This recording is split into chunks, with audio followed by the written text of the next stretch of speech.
Expanding Mind with Eric Davis, Thursdays at 2 p.m. on the Progressive Radio Network.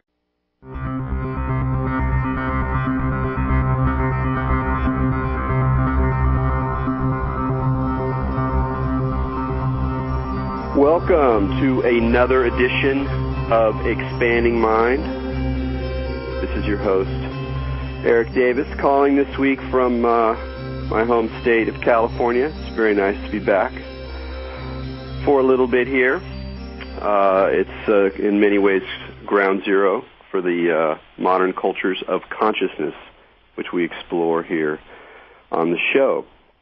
One of the most interesting publishing events that has occurred over the last couple of years, in my opinion, was the release of Carl Jung's big, very heavy, rather expensive, and incredibly amazing and curious book, the Red Book, Liber Novus. And one of the things that was interesting about it is not just that this sort of secret text of one of the 20th century's most important and controversial psychologists and thinkers finally was available, but what a huge success it was. Very surprising to pretty much everyone involved. And even the way that a lot of us sort of first heard about the publication was already an indication that things were going to be a little different when the New York Times Magazine, I think her name is Sarah Corbett, wrote a piece about the Red Book before it came out. And in general, the New York Times is not the kind of place that you're going to find very kind things said about Carl Jung and Jungian thought and the archetypes, et cetera, like a lot of deeply secular, committedly secular zones in the intellectual universe. Carl Jung tends to be seen as sort of a little loopy, a little fuzzy, a little new age, and even a little dangerous.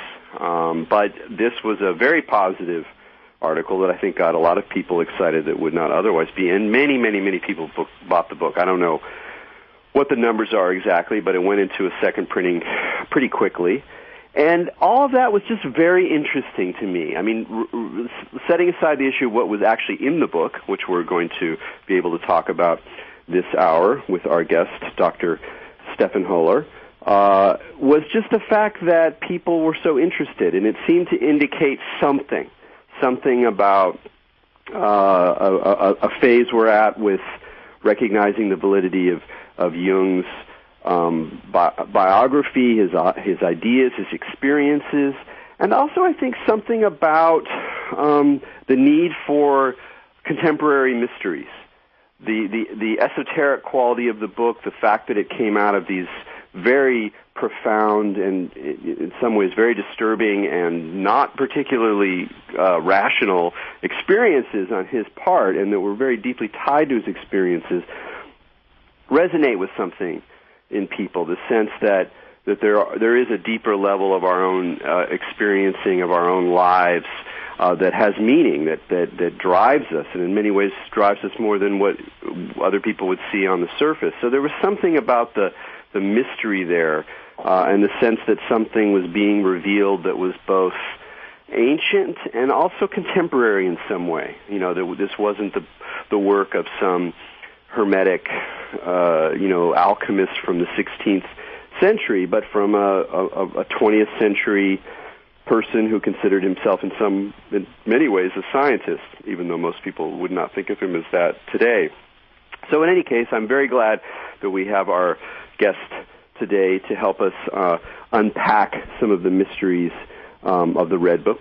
But before I bring Dr. Hoeller on, I'd like to, of course, introduce Expanding Mind's own co-host, Maja Daou. How you doing, Maja? Good. How are you, Eric? Pretty good. I know you're actually extra excited about this week's episode. I am.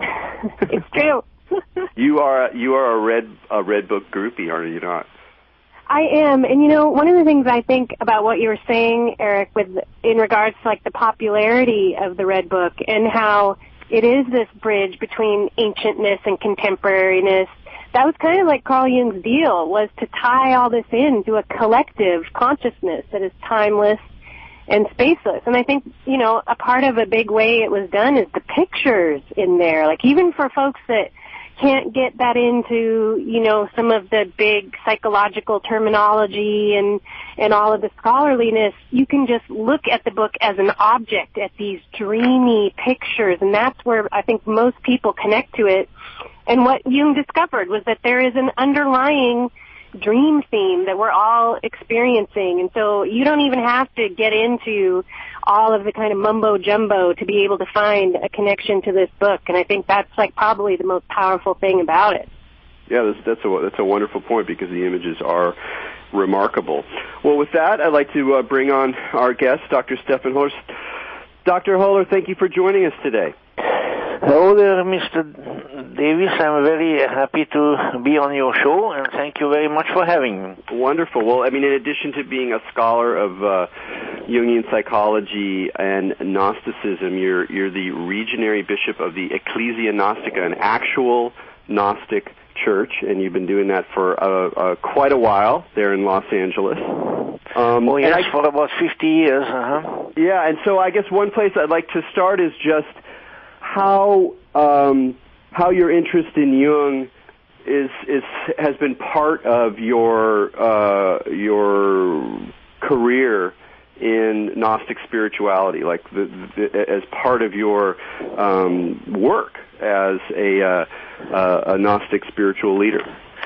Yes, well, of course, I think that there is really a close connection between the two, and as far as my personal interest is concerned, I've had a vital, almost all-consuming interest in the Gnostic tradition ever since my teens, and then I encountered some of the writings of C.G. Jung when I was still back going to school in Austria, including a very rare little book of his called The Seven Sermons to the Dead, which is actually a part of the Red Book, but we didn't know that at that time.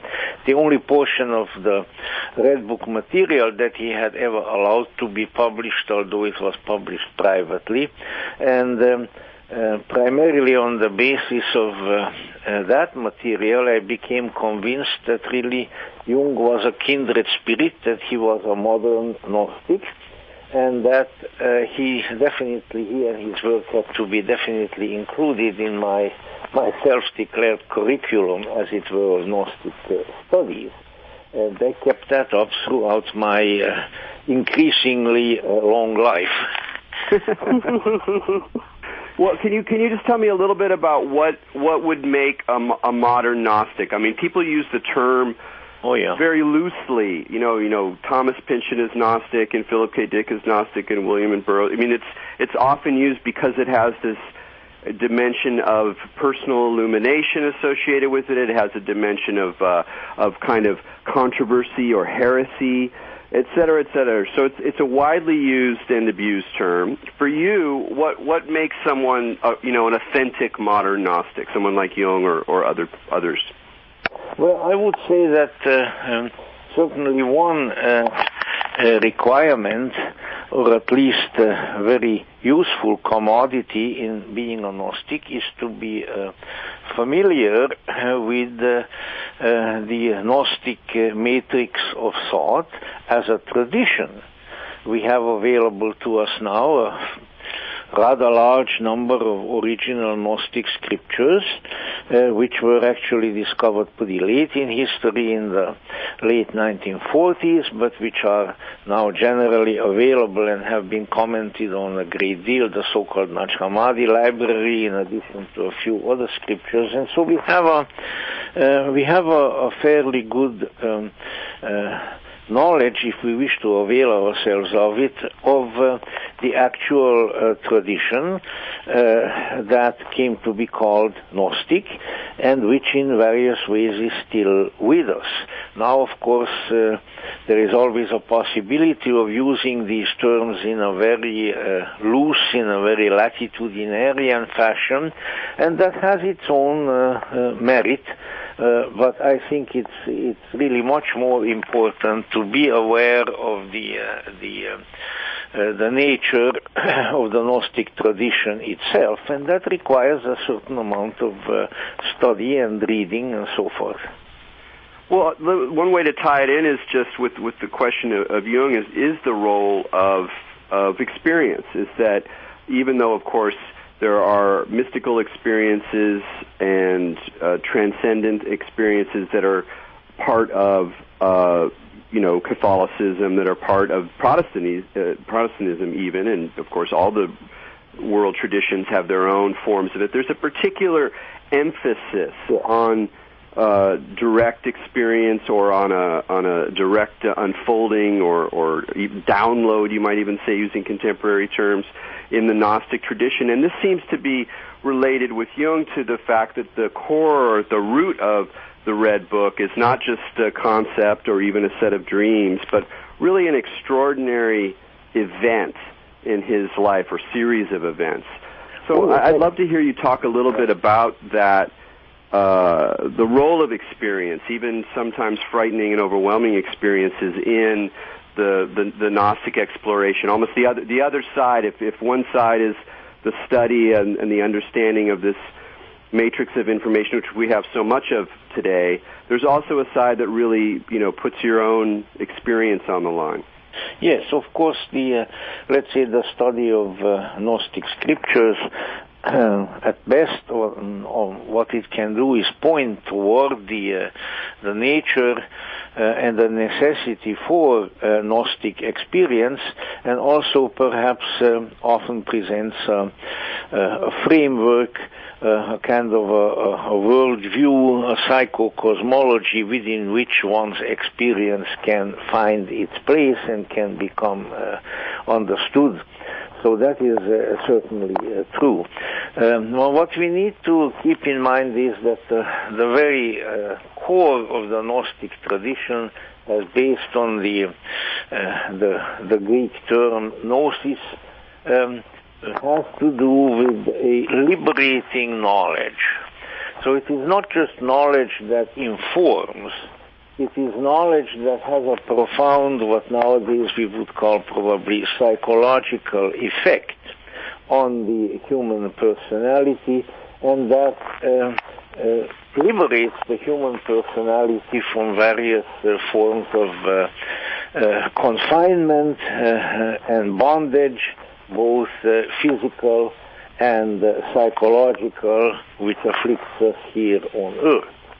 So while many religions, of course, will have their own statements about what saves or redeems or liberates, to the Christians it is belief in Jesus Christ, to the Buddhists it is enlightenment, to the Muslims it is submission to the will of Allah, and so forth. To the Gnostics it is the acquisition of a certain kind of inner knowing, which by its very nature liberates or redeems. And that's a very important issue. Now, as to C.G. Jung, there is a great deal of evidence, and that has been known all along. We didn't have to wait for the Red Book for that Jung was, from his youth on, vitally interested in the Gnostic tradition.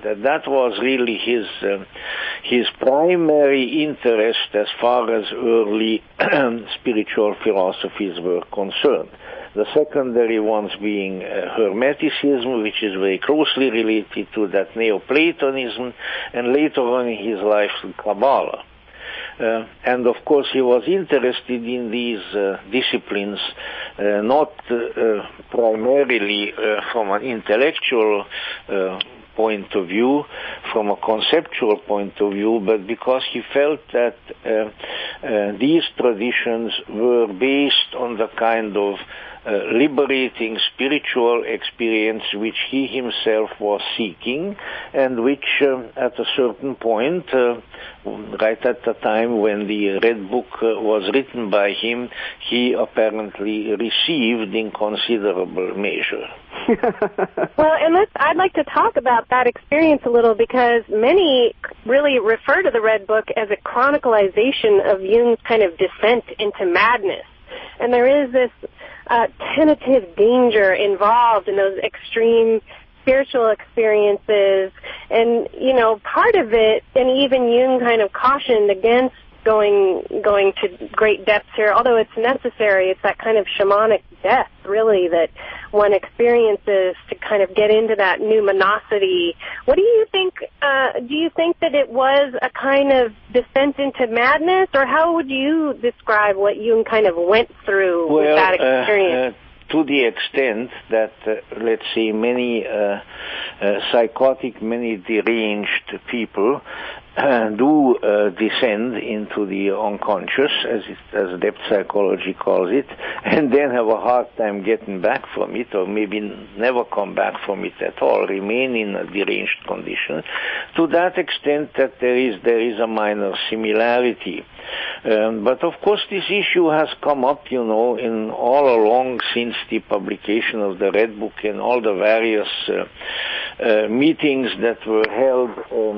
It has come up, and Dr. Sunu Shandasani, who is the general editor of the work, and without whom the Red Book would have never really seen the light of day, absolutely marvelous gentleman. He lives in England. Dr. Shandasani was asked this at the opening event of the exhibit here in Los Angeles. The opening event was held at UCLA. The exhibit was held at the Arm & Hammer Museum. And Dr. Shandasani said that the difference is that Jung, while partaking of these highly unusual visionary experiences, kept a perfectly normal, professional, and family schedule. He did all of his writing at night. He saw patients in the daytime. He already had a wife and several children. He attended to them. He attended to social obligations. So there was no kind of disruption of his ability and willingness to deal with the world and with his worldly responsibilities, and that does not happen with people who are crazy. Right. You know, the very hallmark of a psychosis is that there is an inability to relate to the external world because one's consciousness has fallen into the internal world to such a great extent. So I don't think that we need to be concerned that this was a madness. What we can say is, yes, he experienced unusual states of consciousness on a regular basis for several years, maybe with some little interruptions here and there, and that he kept a careful record of these experiences, wrote them down in little notebooks, some of which were shown at the Red Book exhibit, the so-called black books, because they were sort of like school notebooks in a black cover, and then later on he edited and revised to some degree these original manuscripts, and then in a beautiful medieval-looking calligraphy entered them into a large book, first in parchment, but later on just a good quality of paper, and this was in a huge red leather binding, and that became the Red Book. So basically that's what he did, and then he was subject to visions, but on an intermittent and rare basis later on in his life. This intense visionary period went from about 1913 until the end of 1916.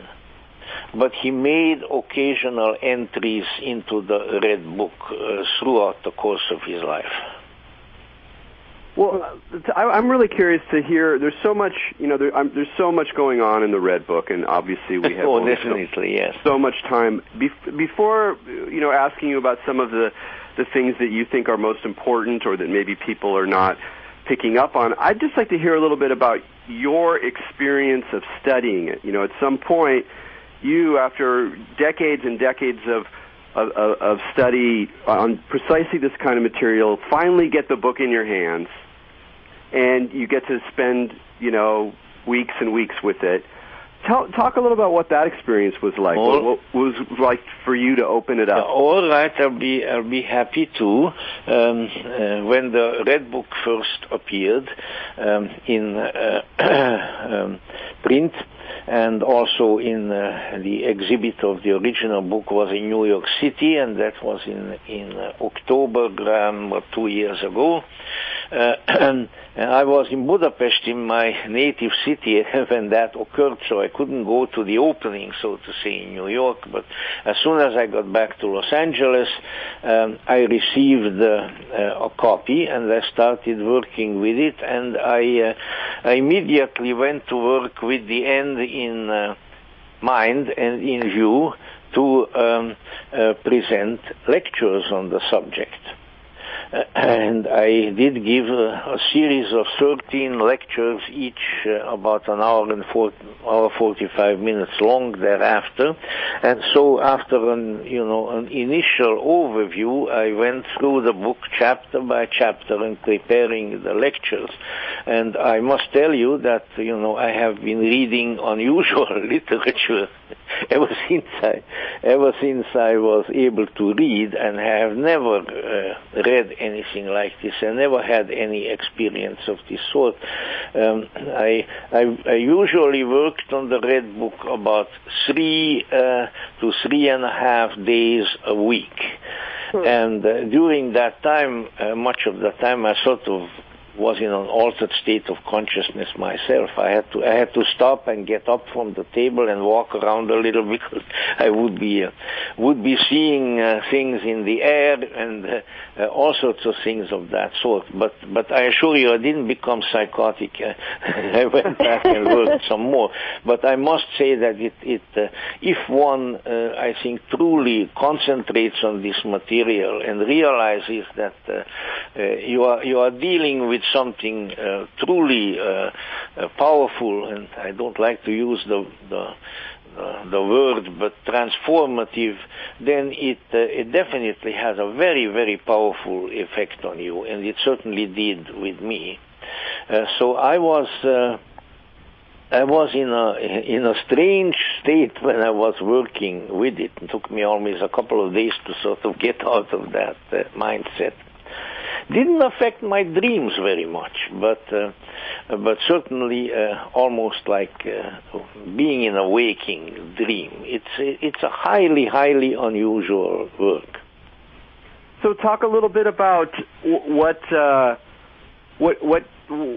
sort of is opened up through that magic. I mean, there's concepts, there's ideas. It's a record of his experiences, but is there something happening on a kind of larger level, like a significance that goes outside the record of one, particularly brilliant man? Yeah, well, one might almost say that the book ostensibly, and he doesn't make he doesn't beat around the bush about it. The book really has two purposes. There may have many others, but these are the two that are apparent and that are stated in so many words by Jung himself. And the first of these is that it is a record of his own internal transformation, of a tremendous change that occurred within the man in that period of time.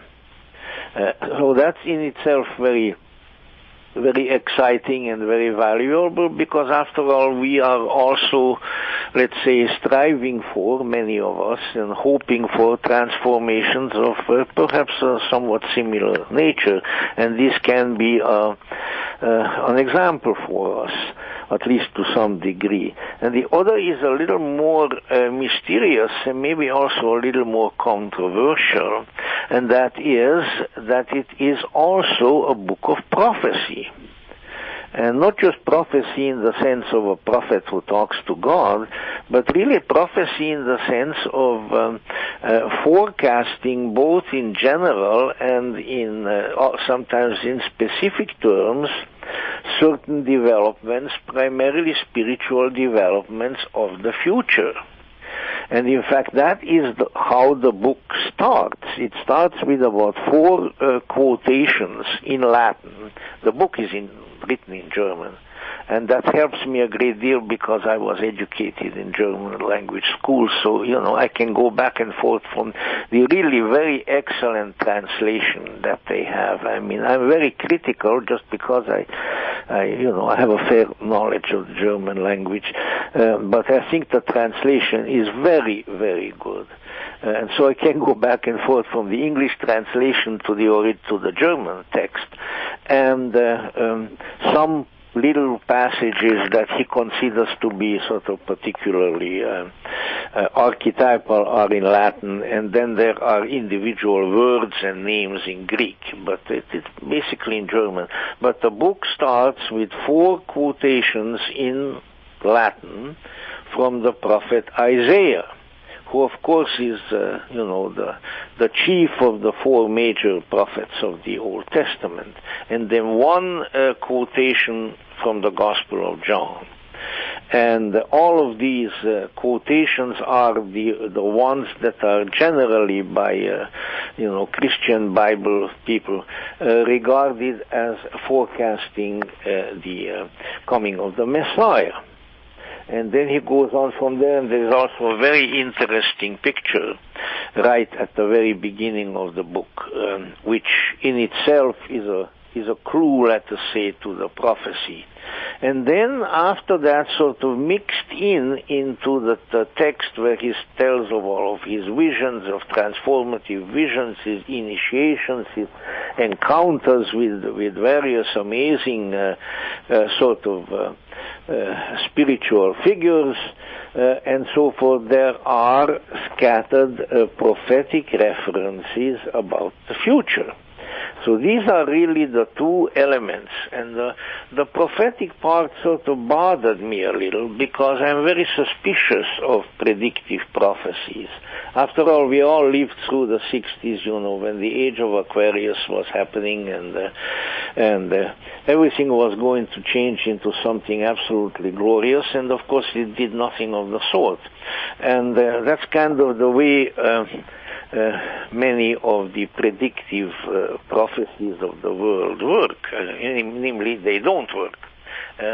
But with Jung, it is, I think, a little different because he prophesies, shall we say, on a very high and very general spiritual level. Maybe better stop at that point and allow you to relate yourselves to that. No, that it's actually a wonderful point you stopped because we're at the bottom of the hour, so we're going to take a short break here, but I want to dive right into this questions, and I know Maja's got a bunch as well. So you're listening to Expanding Mind. This is Erik Davis on the Progressive Radio Network, and we'll be right back.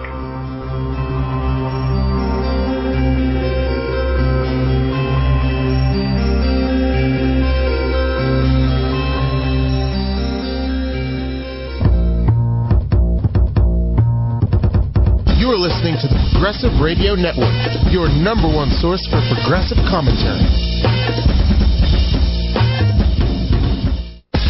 Hi, I'm Allison Rose Levy. I've been a health journalist for 25 years. I'm currently blogging on the Huffington Post. After more than 2 decades of studying, talking about, exchanging, and reporting on integrative well-being and collective psychology, I think we're ready to step up to the next level. On Connect the Dots, we're going to reach beyond the merely individual look at health to look at the community, societal, and global level of what we need to address to better our health. Please join me Saturdays at noon Eastern Standard Time on the Progressive Radio Network, and I look forward to dialoguing with you.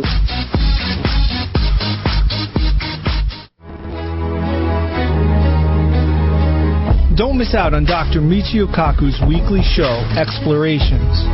Dr. Kaku is the only scientist with his own nationally syndicated radio show. Explorations is the program that explains complex physics with an accessible approach, So take an exploration with Dr. Michio Kaku, Tuesdays at 4 p.m. Eastern Standard Time, to discuss topics ranging from space exploration to stem cell research. Houston, we have a problem.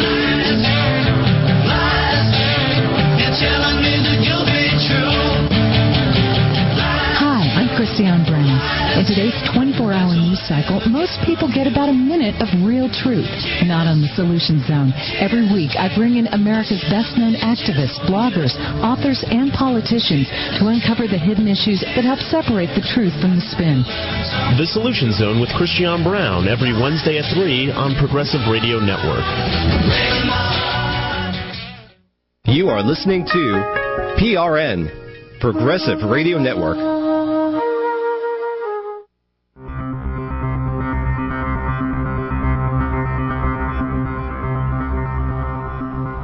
I'm Maja Daou. We're here with Erik Davis, and we're talking about Carl Jung's Red Book with Dr. Stefan Hoeller.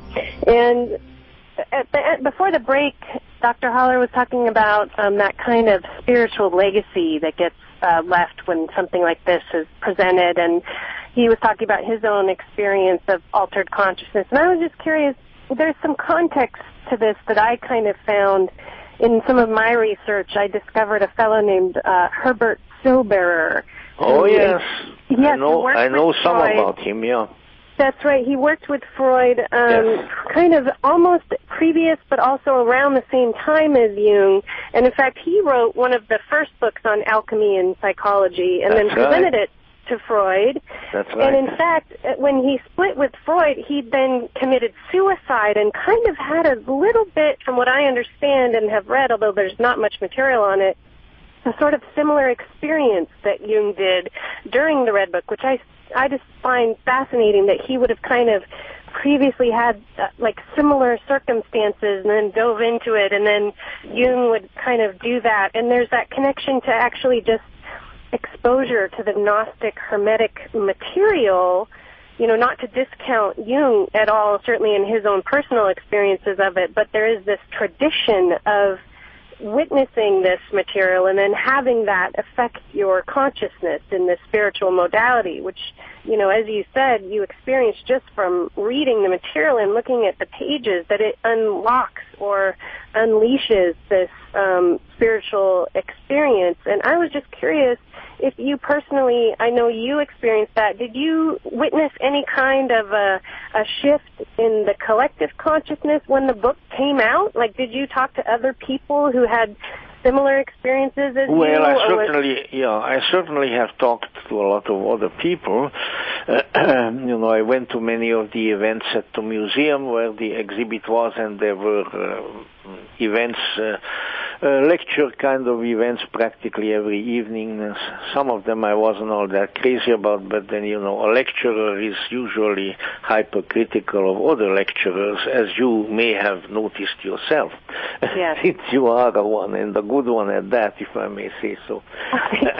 In any event, yeah, of course I have. And my experience has been in this actually also applies to myself, that those people who have, let's say, exposed themselves over a period of time to visionary literature, who are familiar with visionary literature, whether they be the Gnostic writings, whether they be the Hermetic writings, whether they be William Blake or Jacob Böhme or any of these sort of, you know, great mystical seers of history, Louis Claude de Saint-Martin, people who have been immersed in that kind of literature, they respond in, I think, a very positive and often in a very insightful way to the material in the Red Book, simply because it's just, even though it's such a highly unusual book, it is still, we might say, it is within a certain genre. It is a literary genre of visionary literature. Now, those who are not familiar with that kind of literature and who are primarily, say, of a rationalistic mind, well, we all have to be rational, otherwise we won't survive in this world, but we don't have to be rationalistic, So those people have a very difficult time with it, and they just don't know what the heck it's all about. Although I have found that some of those people still tend to respond to the picture, as Mr. Davis mentioned before. And that's an important issue because there are really two kinds of pictures in the book. There are the pictures which are actually illustrations of the text. And then there are pictures that really have no topical relationship to the text whatsoever, but which are more like, one might say, meditation images that are designed to have an effect of the consciousness of the viewer, quite separate from the text of the book. And this has to be kept in mind. And both of these are very valuable. Well, so it's the people who have a sympathy for this sort of material primarily because of previous exposure who do best with the material. And with the others, well, it goes this way or that way. And there are a lot of psychologists, including many Jungians, who have a very hard time with the book. That's very interesting. Yeah. Well, one of the reasons being that, this is not written in depth psychological jargon. In fact, many of the terms of Jungian, technical terms of Jungian psychology were not invented yet when this book was written. You have to remember this was written in between 1913 and 1916 during World War I, and Jung had come out of Freudianism, but he hasn't really created his own school and his own terminology yet. If they are looking for what they think is Jungian material in there, they don't find much of it. That's probably a good challenge for them. But I wanted to pick up a little. It most certainly is, yeah. Pick up a little on what you were talking about before the break. You were saying that there is this prophetic strand in the book. And I'd love to hear you say just a little bit about what you find most valuable in that strand in terms of where we are today, in terms of this moment when the book finally arrives. The entire body of prophetic material in the Red Book is based really on one sort of major proposition, and that is that the age of human history, which played out over the two past millennia and a little more, is drawing to a close. And that another period is starting, and this is roughly correlated with the old astrological idea of the precession of the equinoxes, and that we are passing from the age of Pisces into the age of Aquarius. Only Jung, gives it a lot more time. He says we're just on the, well, of course, this is almost 100 years ago that he wrote this, around that time, so now it would be less, but it would be still about 700 years before we fully entered the age of Aquarius.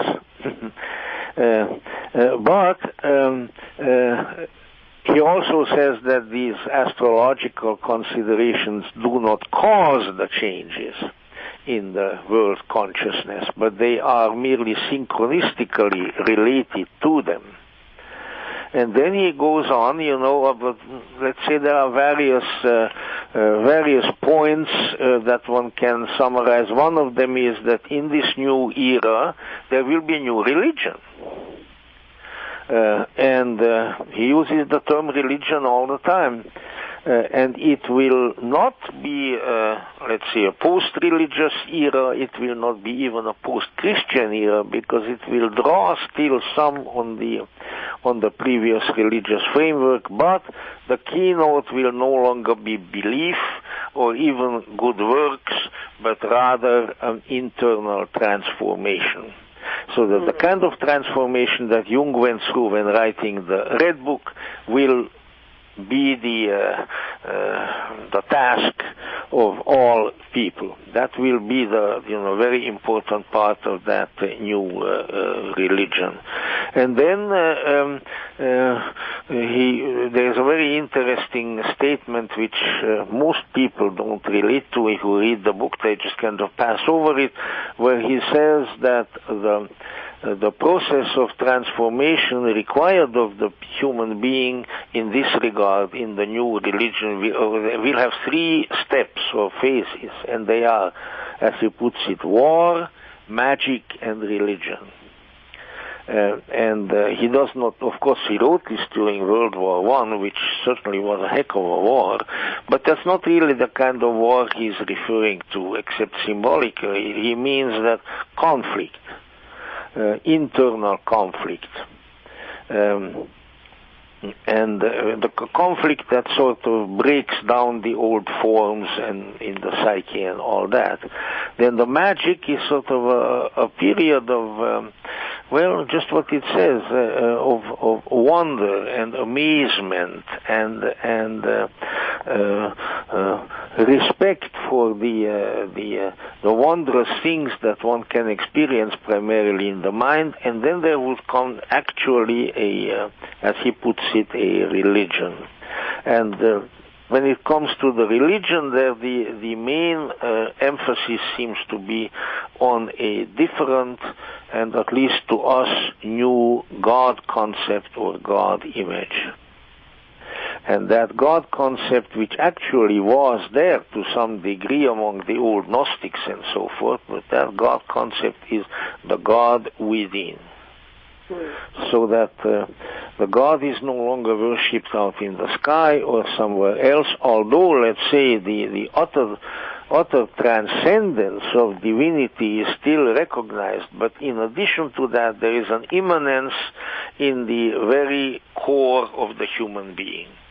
And that is where the divinity has to be recognized and addressed and probably stimulated in various ways, and then we are, let's say, being directed and informed and redeemed by the God within. And these are sort of the primary features predictively, prophetically stated about what is going to happen in the coming aeon of Aquarius.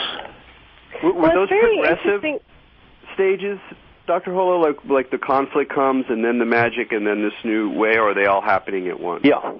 No, it looks to me, but some of these things are not all that clear, but it looks to me as if they are successive steps or stages, one leading to the other. I wanted to ask you, in the terms of that prophecy and what's to come, what do you think about the time when the book was released? Now, as they stated, there was a lot of hesitancy for this book to get released. Oh, yeah. And his heirs kind of put up a big to-do about even getting it put out, and it wasn't until much coaxing that, in fact, it's 2009 when the book comes out, and yes. As you stated, it was written, so long ago.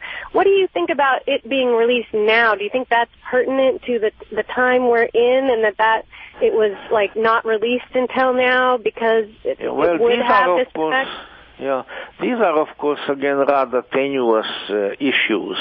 But Jung, if I'm trying to, like the Christians say, what would Jesus do? What would Jung say? That's what my thing. What would Jung? I think Jung would say that certainly synchronistically,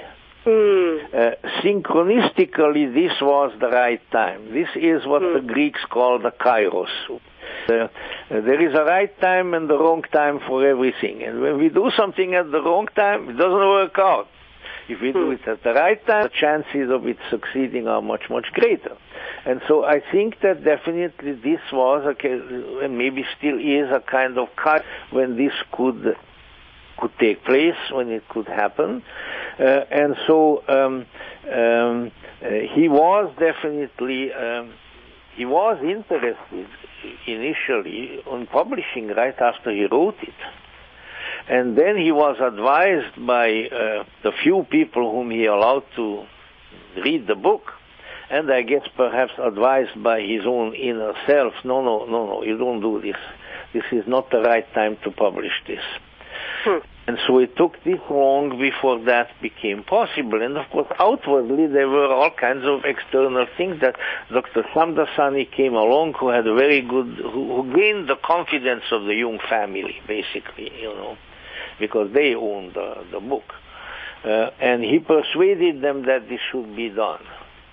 And, that, there were things of that sort.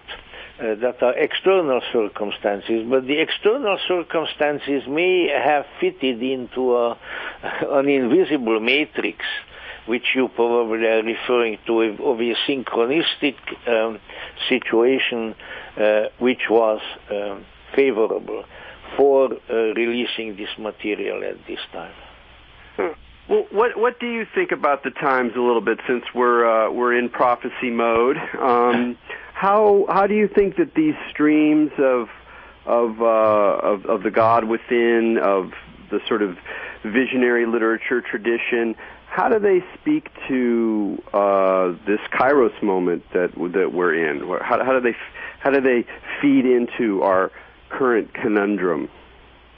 Well, I would think that certainly the many of the current conundrums, and there are many, I think would be less conundrums if some of these spiritual elements were considered and practiced perhaps by a larger number of people, so that perhaps in these predictions and in this book there is much that I think could help the perplexities and the difficulties and the horrors of the world. But one of the great things that I think distinguishes Jung as a predictive prophet from others of like kind is that he sees these things over very long periods of time. He never focuses on one particular year, like, there are a lot of Mayan prophecies and things are going around now about next year, about year 12 and so on. No, he never takes that kind of short-term view, but he deals in vast movements of psycho-spiritual development. And that, I think, is really much more helpful and ultimately perhaps also much more likely to be true and to be to come to pass. If we expect these developments to make some kind of a big immediate difference, I don't know, politically, economically, socially, whatever, I think then we are, as my Kabbalistic joke has it, we are barking up the wrong tree of life. But, thank you for laughing.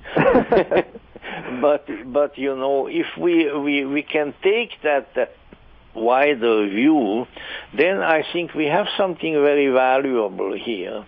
And of course, for those who were interested in Jung all along, and for students of Jung, this is really the Red Book is sort of the key to a vast amount of material in his subsequent writings. And I did already some work with that in lectures and so forth. The alchemical writings have been purely inspired by the Red Book, because he wanted to get the Red Book message out somehow in a different way, and he found a modality for doing that in alchemy. the transformation and so forth, and many of the other books. And then, of course, toward the end of his life, when he wrote 3 books, Mysterium Conjunctionis, Ion, and Answer to Job, those are that at that point, as the result of, I can't go into all of that, but he had a series of other visions when he was very sick in 1944. And they encouraged him to be a little more open about this material. And that came out in those 3 books. And they, particularly Ion and Answer to Job, are very, very prophetic in terms of foretelling possible developments in the future. I think that no doubt this is there's something important has come to the culture in the Red Book. Now the issue is to deal with it, to assimilate it, and to interpret it in an insightful fashion. And all those lectures that you gave, those are, for folks that are listening, those are all available on your website, right? They are all available. We have a quite extensive Gnostic website, www.gnosis.org, which has many, many things in it, archival material. But when you look for lectures there, you find it. We always have at least a couple of lectures that people can listen to on the internet free. There are others that can be purchased. And of course, every Friday when I am in town, which nowadays is most of the time, a little after 8 o'clock, I lecture at 3363 Glendale Boulevard, which is in the Atwater district in L.A., right between Glendale and Los Feliz district. Very nice. We have very nice facilities. We have a nice parking lot. Everything is very a very fine place to come to, and we have been there now for about 6 years, and everybody has always been very happy and very safe. So their people can also get some more of this material, because I never really veered too far away from Jung at this point. Just because of the Red Book publication in my lectures. It's wonderful. For those folks in LA, you should make it out there. And they're still only $5 each, is that correct? On Fridays? Excuse me? On Fridays, the lectures, they're $5. We don't charge, we don't have any fixed charge at all.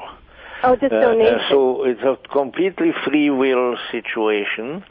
But of course, if people are too poor in this bad economy to give anything, then don't worry about it. If you have more than $5, then that will be very welcome too.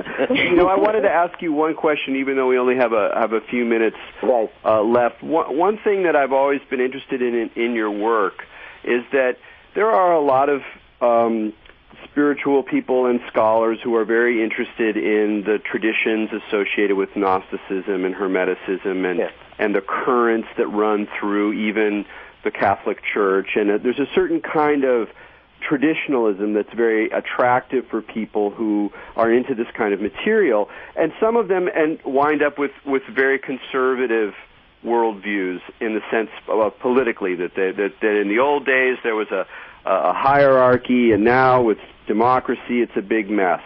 One of the things about your work that I picked up on, and I know you even wrote a book about it, is you really emphasize the liberty part of spiritual liberty. That in some ways, maybe partly because of your experience growing up in Hungary under the Soviets, but that you're more of a Gnostic libertarian than a Gnostic traditionalist in that sense. Oh yes, absolutely. And I have my little book Freedom, written some years ago, which actually is selling better now than it did when it was published, where people can inform themselves about that. Yes, I think if I were asked, I would say that I am a spiritual or a Gnostic libertarian. And those people whom you are referring to, there is a kind of neo-traditionalist current. Doesn't really make too much difference where it comes from, but it kind of started with the Frenchman René Guénon and various others, and they are the ones who sort of idealize and romanticize the Middle Ages and earlier periods, which certainly had a few features that were maybe preferable to our present condition, but a heck of a lot of others that were way lot worse. So every historical period and every spiritual period too has its shadow. Anything that walks in the sun casts a shadow, and so it will not do to idealize some things in the past and then do nothing but cast aspersions on the present. We are in the present. We have to work with the situation in the present, and I think books like Jung's Red Book point to the present. Here, something is happening. The changes are beginning already. We are moving into a new aeon, and there will be certain important features. Let's work on this and not worry too much as to what may or may not have happened in the past. That's all right. The past is past. It's still important. We can learn from it, but still it's past. Yeah, it also seems like it's a way for people. It's a way for the Gnostic experience, the Gnostic current, to intermingle with other, perhaps more secular drives that are happening now, because there's a way in which the question of what liberty is and the question of what freedom is such a powerful one now, and it's also being changed, because some of the old ideas we had about what freedom are, we can see now are a little bit, they too are caught up in the past, and that something is happening even with that category, even in just a political secular sense. And there's something about that Gnostic current that can help inflect that. These things are, these decisions have to be made by the individual. So I would say that if sufficient number of individuals have a measure of gnosis, of that liberating vision, that liberating knowledge in their psyche, then they will be able to relate themselves creatively to the developments, political, and historical, and economic, and sociological, and that are going on in the world, and will be probably able to do some good. But I like a statement that unfortunately doesn't come from Jung, but from the late Mr. Krishnamurti, who said the world problem is the individual problem. And I think that Jung would agree with that. All right, well, we're going to have to stop right there. Right. Thank you so much, Dr. Hoeller. It was a wonderful conversation. Okay, thank you so very much, and thank you, and thank the Lady Maja for having put up with me, and I hope that maybe we'll, at least with you, Mr. Davis, that we'll meet in person. Wonderful. All right, all the best to you. Okay, from me and Maja at Expanding Mind, keep your minds open.